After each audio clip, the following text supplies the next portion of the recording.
مشاهدينا في كل مكان، السلام عليكم ورحمة الله تعالى وبركاته. أهلا بحضراتكم فيديو جديد. لو بتشوفنا أول مرة ما تنساش تشترك في القناة وريت تفعل الجرس عشان توصلك إشعارات بفيديوهاتنا باستمرار. الفيديو ده بإذن الله هنتكلم فيه عن دبلومة التحاليل الطبية.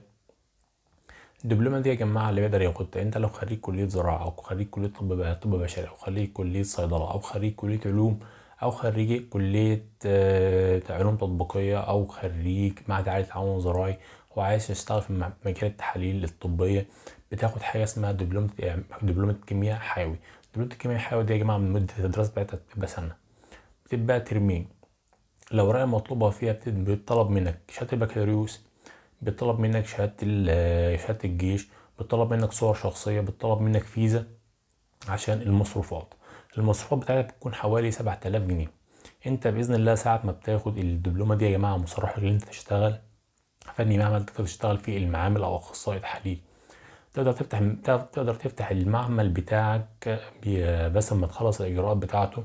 تقدر تفتح معمل لحسابك انت الشخصي او تقدر تشتغل في معامل تبع ناس. بالنسبه للمواد الدراسيه يا جماعه اللي انت بتدرسها في الدبلومه دي، بتدرس فيها هيماتولوجي، ميكروبيولوجي، بتدرس فيها كيمياء، بتدرس فيها جوده معمل، بتدرس فيها مجموعه مواد بتختلف من جامعه لجامعه، او مسميات بس ممكن تختلف من مكان لمكان. بالنسبه يا جماعه لعمليه القبول يا جماعه في الدبلومه ديت بيختلف من جامعه للتانيه. بعض الجامعات زي مثلا بتاع خريج زراعه مثلا بيقول لك مثلا عايز قسم انتاج حيواني مثلا او عايز قسم صناعات غذائيه. بعض الكليات بتعمل لها مجموعه شروط زي اللي احنا بنتكلم عنها دي دلوقتي، وفي بعض الجامعات التانية بتكون يعني الاجراءات بتاعتها بتبقى سهله وبتبقى سلسه. بنطلب منك الاوراق دي بس ما بيشترطش عليك مثلا ان انت قسم معين او خريج سنه معينه او حاجه زي كده. كل اللي عليك انت بتاخد اوراقك وبتروح تقدمها في الميعاد المحدد للتقديم، وبعد كده على طول بتبدا في الدراسه بتاعتك.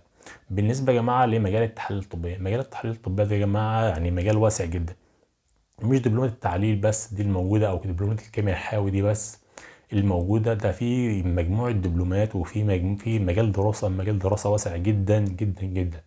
انت لو عايز تتخصص فيه او انت عايز تتميز في المجال ده او عايز تشتغل في المجال ده كويس، المجال ده يا جماعه ليه اكتر من دبلومه ممكن تاخدهم ورا بعض مثلا، او تعمل مثلا ماجستير وممكن كمان دكتوراه عشان تظبط في السياق ده بتاعك اللي انت تبقى متميز فيه. عندك في دبلومه اسمها دبلومه هيماتولوجي اللي هي علم الدم، بالاضافه لمجموعه دبلومات تانية كتير جدا. باذن الله برضه هنعمل برضه حلقات تانية وهنعمل فيديوهات تانية كتير عن برضه المجال ده. لو بتشوفنا اول مره ما تنساش تشترك في القناه ويا ريت تفعل جرس التنبيهات عشان توصلك اشعارات بفيديوهاتنا باستمرار. ولو عندك سؤال او عندك استفسار يا ريت تسيبونا تحت الفيديو في التعليقات. باذن الله نحاول نجاوب على كافه اسئلتكم بقدر الامكان باذن الله. السلام عليكم ورحمه الله وبركاته.